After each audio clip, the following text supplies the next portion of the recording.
guys, on another fantastic race. James, start with you from A for Lloyd's British GB Moto. Great start for you, and then kind of things went a bit awry midway through. Yeah, the start wasn't too bad, to be honest. I was kind of expecting to be a third-ish. So I was quite happy with that. Obviously, I hadn't really followed these guys that much in qualifying, so I didn't know where they were quicker. So my plan was, if I didn't get the whole shot, was to kind of sit behind them and see where I could maybe make a pass towards the end of the race or whatever. But it did not pan out like that. When the pace car came out, obviously everybody bunched up again. I actually got a bit of a jump with the pace car. It helped me out a little bit, got me up to second. Hanging on to Shaky for as long as I could, but he was quicker pretty much all the circuit, and there was only one area where I felt like I was a little bit faster, breaking into his. So I just tried to push a little bit too hard there, one corner, and just ran on onto the grass, and that was it. Unfortunately, I had to try and pick my way back up again, but it was, I didn't have enough left in me. I'm really struggling this weekend with my top end strength. With the injury last week, it's just I can't move on the bike as much as I want, and it's only a little bit. I don't feel, I'm not in any pain or anything like that. It's just physically it's taking a lot more out of my upper body, and I felt like I had maximum brake pressure on. Obviously I didn't. Wasn't stopping quick enough and ran off. So yeah, really disappointed with not to be able to fight with them right to the end, but I just didn't have enough left, mate. So happy with the third place. I've had 3 thirds now. So try and improve that for the next race and go into the winter break with some decent points. Yeah, I didn't actually get a great. I kind of like bunny hopped a bit off the start, which was a little bit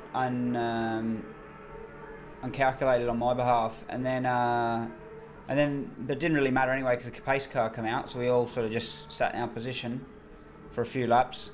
But even that didn't really suit me. I didn't feel like I could. Felt like I was sort of like cruising around. Not. It got me out of that sort of race mode. Maybe, I don't know, but I didn't feel that confident after following the pace car around. So when we actually did get going, I thought I got a real good run up onto the straight behind Shaky. But then next thing, James was there and I couldn't turn into the corner. So I wasn't that bothered at that point. But immediately, as soon as I seen Shaky starting to break away from James, I thought I needed to go with him. But at that point in the race, I wasn't that comfortable to push. I kept making a few mistakes, and I could feel areas where I wasn't able to run the same lap times as I was earlier in the weekend. And then as the race went on, I felt better and better. The only thing that's really changing at that point is the fuel load. So as the race got further and further on, I felt better and better, and I was able to push more and more. And unfortunately, not able to catch Shaky quick enough, or I should say lost too much to him earlier on. So yeah, I need to change a few things for the next race, see if we can improve those first few laps, maybe not be so fast at the end of the race, but at least be a little bit quicker in the start of the race so I don't lose so much, and then we might be in a position to have a better finish. You made it look easy, but I'm sure it wasn't. Very physical here at Oulton Park. Yeah, everybody always asks you before the start of the race, have you got a plan? Have you got a plan? And no matter how much of a plan you got formulated in your head, these guys can always run amok with that. And I said that my plan was to try and get a good start. I'd kind of dig in for a couple of laps and see if I could get a gap, and if I could, perfect. But I wasn't really expecting that at all, because both Josh and James have been really, really fast all weekend. So I would have been more than happy to just kind of sit in second or third for a bit and see what happened. But as Josh said, the pace car came straight out.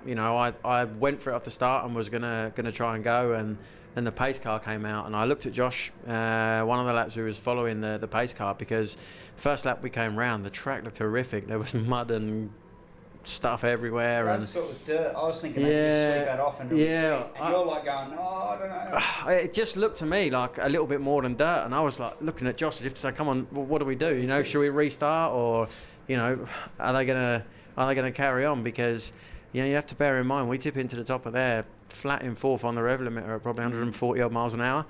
There's not one little bit of oil that they missed because they were sweeping dirt away. Do you know what I mean? It could have been absolutely monumental. So I wasn't overly keen on carrying on, but as it was, the lights on the course car went out, so the guys obviously thought it was safe enough. So I tried again to get a little bit of a gap, and did, but then I kind of settled into a rhythm, and with about 4 or 5 laps to go, my board said plus 1.4 or something like that. But then it started coming down, and a couple of times it was some quite big chunks, and I thought, oh, here comes Josh then. And I was just like, I didn't want to push any more and ride into my own mistake, but I didn't want to let up at all and give Josh, you know, even more. What's the word? Yeah, like when you've got like something in front of you. I didn't want to dangle the carrot, so I just tried to stay really, really consistent and you know, ride my race to the end. And unfortunately, it was just about enough. So it was good.